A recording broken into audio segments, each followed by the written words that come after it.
Hey everyone, welcome to another match of Temur Delver, or Temur Hooting Delver. We're playing Jeskai Ascension today.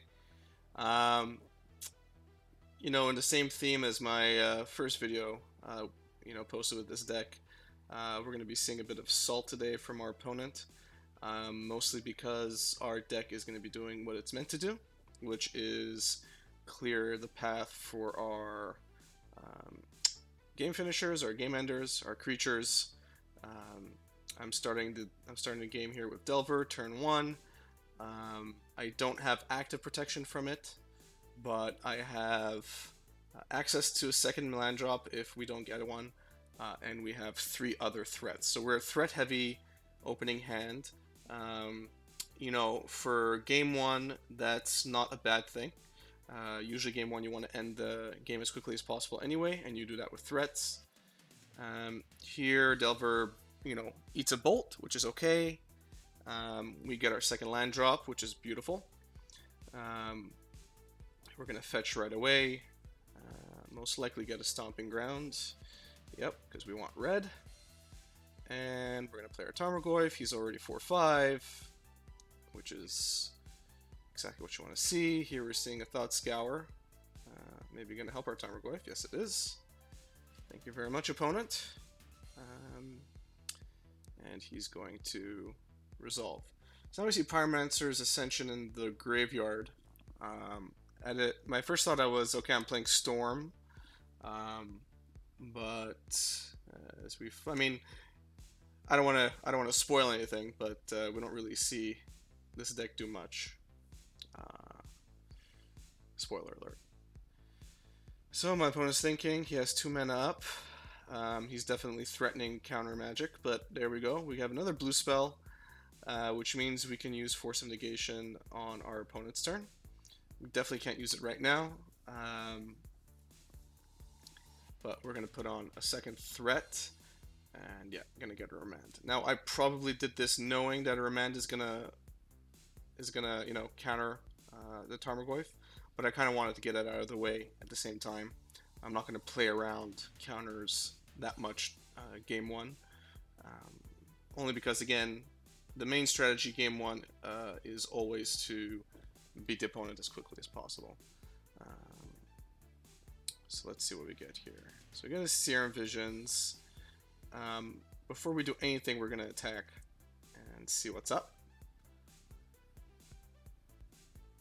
Is our opponent going to take another 5? Looks like he is.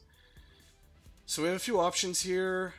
We can keep status quo, but we're going to try and get a second Tarmogoyf and just end the game. Okay. Main board Echoing Truth is annoying. Can't do much about it right now. So it's going to resolve. Means we're also going to have to discard a card. At this point, Hooting Mandrill seems unnecessary, so that probably is always going to be the correct card to discard, given the type of hand that we have. Our opponent's missing land drops, which is definitely helping us here. Of course, my guess is that he's playing a non-creature spell heavy deck, which means anything on his turn would have been cancelled anyway, would have been countered anyway. So here we're seeing more Remands. I think he's played 3 of his 4 main deck Remands at this point, assuming he's playing 4 of them, which probably is. Which is okay. We're definitely going to do Serum Visions here. We had the opponent down to 8. We definitely don't need that card. We definitely don't need it because Haven is usually there as a combat trick more than anything else, and we don't need deck cycling right now.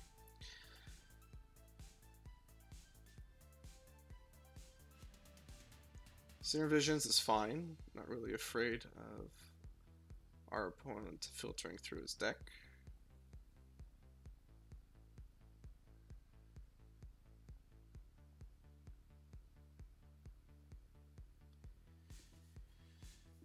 Probably taking his time. I'm sure he's not happy that he's not getting his land drops. At the same time, he's also not discarding any land, which probably means he's running as many lands as we are. Oh, there you go. He lost a land. Probably needed that land. Oh, there you go. Oh, congratulations, our opponent gets his third land. Probably too little too late. We're still going to play our Tarmogoyf here and try again. Now we're probably thinking about Spell Snare, but what are the odds? Low. What's beautiful here is that we have Stubborn Denial right now, and Ferocious is active, which means our opponent is essentially not going to be able to resolve anything we don't want him to resolve for the rest of the game, assuming it's a non-creature spell. Here I'm trying to figure out what the hell some of his cards are doing, because it's not something you always see in Modern. Nevertheless, they're not going to be doing much this game. We have a pretty good lock on our opponent, so they're going to try, and we are going to counter it. We do not need Thought Scour at the moment, and I believe the Salt begins here. The Salt definitely begins here, if I remember correctly.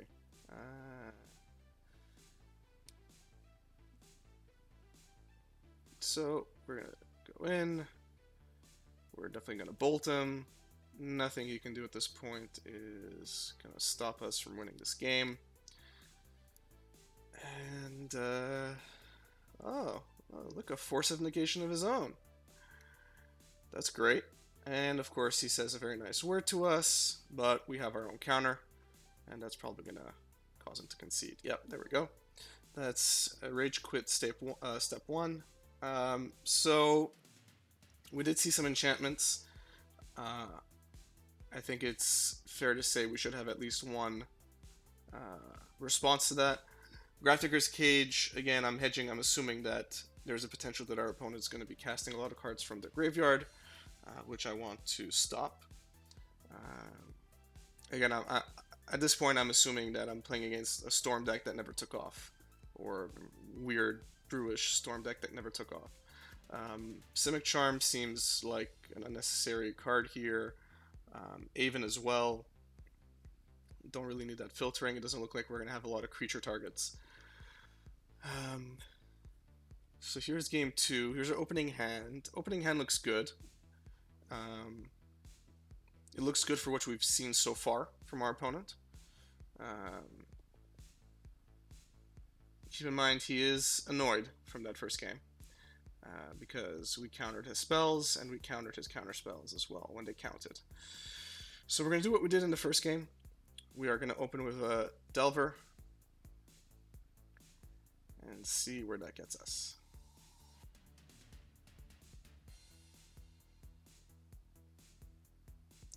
Now this is going to seem like it's playing out just like game 1, because it's essentially what happened in game 1.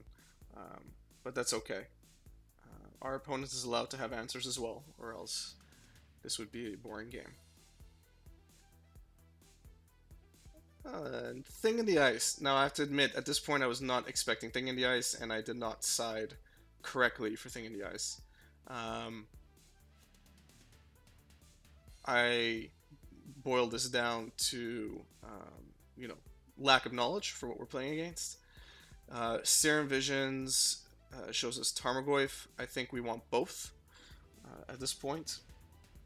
And yeah, I think we want both because it looks like we're going to be dealing with a relatively big threat soon. 3 counters isn't much. 4 counters isn't much to get rid of in Modern, just by playing instants and sorcery spells. So let's see where we get. Okay, so our opponent clearly has counter magic. I'm aware of it. The question is, what do I bait him with? Do I bait him with that? Do I bait him with Clothis or not? I do want to bait him with Clothis. And he remands it, as expected. Which is fine. I mean, we were going to get everything remanded. He would have remanded us, he would have remanded a second Serum Visions at that point. So at this point, I am beginning to see the writing on the wall, because I know that either this turn or next turn, Thing in the Ice is going to flip. And we're lagging a bit behind here. And that's the thing. I mean, when you've played this deck enough, you know very well when you're in trouble. So second thing in the ice, I would hesitate to say sealing our fate, but it's not making this any easier. What we play this turn will probably resolve. I think the correct move here is to get our fourth land because we kind of need some maneuvering. We need some room for maneuvering around his spells. I'm playing it safe here and preparing to counter something I don't necessarily want to resolve. Although Mana Leak would have been great for that second thing in the ice.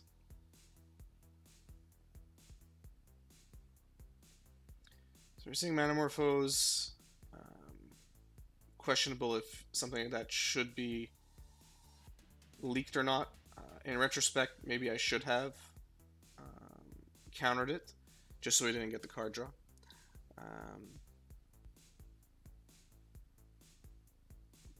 But the way this game plays out,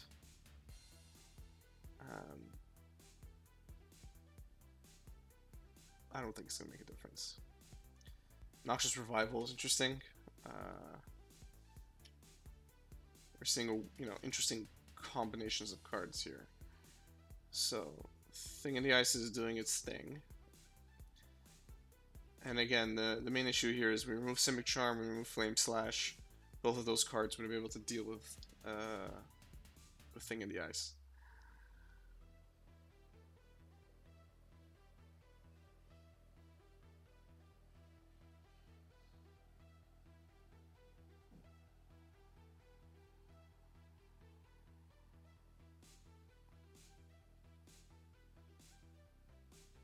So our opponent's feeling better now. He's able to have some counter spells that actually land. I get a bit cheeky with him soon. But I think it's warranted given the language he used in the first game. Nothing wrong with being a bit salty with a salty player. Here you go. There's a bit of salt. I'm not interested in making that game go any further because I know there's no real responses I can draw. I bring back Flame Slash and Simic Charm, of course. Colossus was probably a mistake in terms of bringing him in here. I brought him in because I wanted to start picking cards out of his graveyard. But considering our opponent has a second effective strategy with Thing in the Ice, it's a mix. It really is a mix in terms of what I want to do. But I want to hedge anyway. I don't want to make that. I don't want to make a mistake. So this hand is weak. Knowing what I know from game 1 and game 2, this hand is weak, and the question is, do I keep it or not? The risk of not keeping it is, if we have to mulligan to 5, it's going to be very difficult to get ahead of the deck, considering it's playing its own suite of counterspells. So what I'm doing here is I am taking a gamble. I am able to dig with Serum Visions, which is going to let us cycle through 3 cards and search for a threat. And there we go. We get 2. We definitely want both of them. And I'm setting that up so that next turn I put on Delver, turn after it resolves. Well, I said resolves, but I mean it flips. Opponent casting its own Serum Visions. That's okay.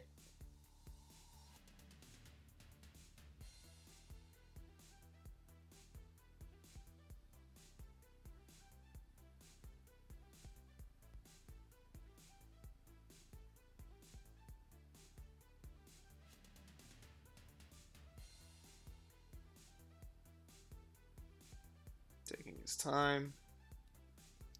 There we go. So it's our turn. We know what we're drawing. We're going to play our land drop. We're going to... I'm assuming I'm putting down my Delver. Yeah, I am. Okay, that would have been a mistake. I'm hoping I'm not forced to use Mana Leak. Most definitely... I mean, I can't use Mana Leak right now anyway, so the risk there was him putting down Thing in the Ice. Now the question is, do I want to protect my Delver? And the answer is yes. I definitely want to protect it. At this point, Stubborn Denial hits less things, and I want to keep my mana leak for potential Thing in the Ice, the Rage when my opponent is building, but that's not my problem. We're playing a fair deck. So now we're going to get Delver to flip, of course, and we're going to start beating in, and we are going to do nothing else. We're going to keep that mana up. We essentially don't care about anything at this point except for Thing in the Ice. Don't want to have to deal with it.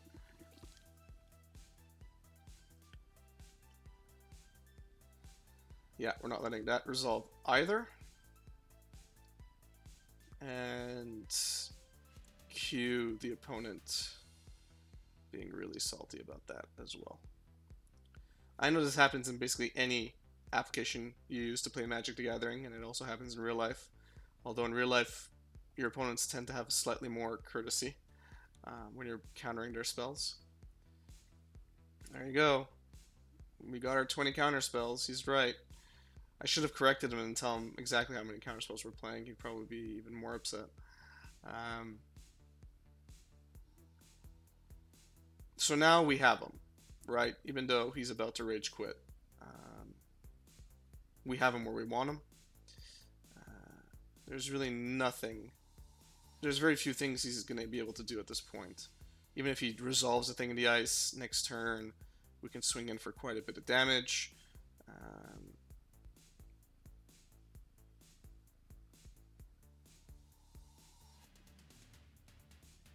We have Stubborn Denial, which means that we can cast cast our Tarmogoyf and have counter magic ready to stop him from doing anything with non-creature spells. Echoing Truth is annoying. We're going to let it resolve, and we're going to put down our Tarmogoyf.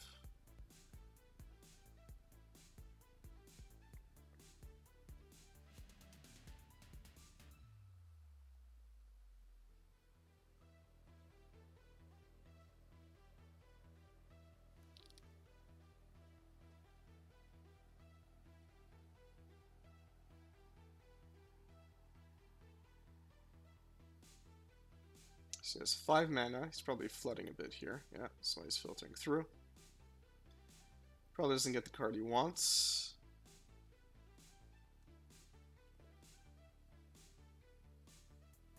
And probably should have just kept it quiet. He wouldn't have quit, but he did. Again, we pretty much had him there. Next turn, we could have played a Delver, and he would have been done the turn after. So what did we learn from this matchup, from these 3 games? We learned that for some reason, when I played this deck, people get really salty. When I was playing, I played about 100 games of Temur Tarmogoyf that plays its own suite of counterspells. And not once did I have anyone really complain about my counterspells or rage quit because of them. But the minute I start playing Temur Delver again, I get a bunch of rage quitters. I don't know what it is about the deck that makes them do that, but it is what it is. Game 1, we did exactly what we wanted to do. We came in, we beat down our opponent, we protected our creatures as much as we could, and we stopped our opponent from resolving anything substantial. Game 2, we were caught off guard. Again, I wasn't sure exactly what I was playing against, so I sideboarded incorrectly, and our opponent also, just got a good hand, which is fine. And he got the win, fair and square, even though he was being salty about it. And in Game 3, we had an okay hand. I think Game 3's opening hand is definitely a good and complex lesson for anyone who wants to pilot this deck, because usually the rule is you don't keep a hand if there's no threat. But there are times where that is an exception. and it's really dependent on what you are playing it up against. I knew that, you know, going down to 6 risked, meaning we had to go down to 5, and would a good 5 be better than an alright or a neutral 7? And in that case, I think a good 5 wouldn't have been as good as a neutral 7. So I went with my gut, and it paid off. We were able to get 2 threats, and they would have carried us on to victory at that point if our opponent didn't rage quit because we were playing Magic. So I hope you enjoyed that. I hope you enjoy all the videos I post. I hope they're at least slightly entertaining or informative if you are interested in playing these decks. Stay tuned for more. I got a lot of them. Thanks.